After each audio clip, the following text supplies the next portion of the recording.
Hello বন্ধুরা আসসালামু আলাইকুম। কেমন আছেন আপনারা? আশা করছি ভালো আছেন। আমি আল্লাহর রহমতে আপনাদের দোয়ায় ভালো আছি। আমি এখন কয়েকটি কোয়েল পাখির ডিম ফাটাবো।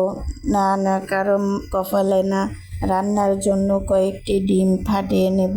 একে একে বেশ কয়েকটি ডিম ফাটিয়ে নেব।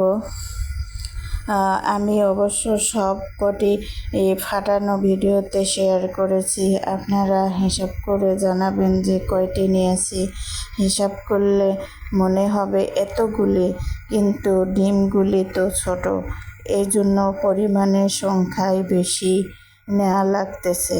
আর আমি এতগুলো ডিম দিয়ে কি বানাবো? না কিছুই বানাবো না। এতগুলো ডিম কি করব, সব এই ভিডিওতেই শেয়ার করব। আপনারা শুধু একটু ধৈর্য ধরে দেখতে থাকেন, সবাই জানতে পারবেন। কথা বলতে বলতে আমি 8টি ডিম ভেঙে বা ফাটিয়ে নিয়েছি। এই 8টিই হবে, আর ফাটাবো না। এই তো সময় প্রায় এসে গেছে যে আমি ডিমগুলি কি কাজে লাগাবো। তার আগে একটি কাজ আছে, সেটি হচ্ছে একটি চামচের সাহায্যে ডিমগুলি সব গুলিয়ে বা ফেটে নেওয়া। আমি এখন সেই কাজটি করতেছি। সবগুলি ডিম ভালোভাবে ফেটে নিচ্ছি একটি চামচের সাহায্যে।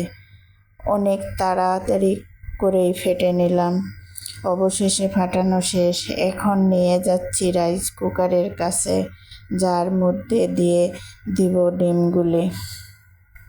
তা হচ্ছে ওই যে আগের ভিডিওতে শেয়ার করেছিলাম আলুর ঘাঁটি দিয়ে লাউ রান্নার, সেই আলুর ঘাঁটি লাউয়ের মধ্যে দিয়ে দেব ডিমগুলি। অর্থাৎ ডিম আলু দিয়ে লাউ রান্নার রেসিপি। আপনারা যদি কেউ কোনো দিন এভাবে না খেয়ে থাকেন, তাহলে কোনো একদিন রান্না করে খেয়ে দেখবেন কতটা স্বাদ লাগে। যাই হোক, ডিমগুলি দেওয়া লাগে রান্নার শেষের দিকে, কারণ ডিম হইতে তো কোনো বেশি সময় লাগে না।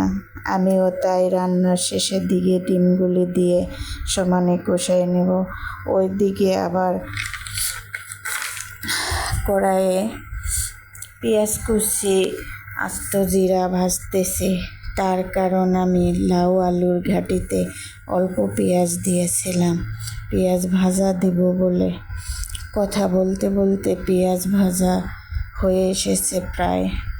আর একটু সময় নেড়ে নিয়ে উঠিয়ে নিয়ে যাব লাউ ডিমের মধ্যে দেওয়ার জন্য।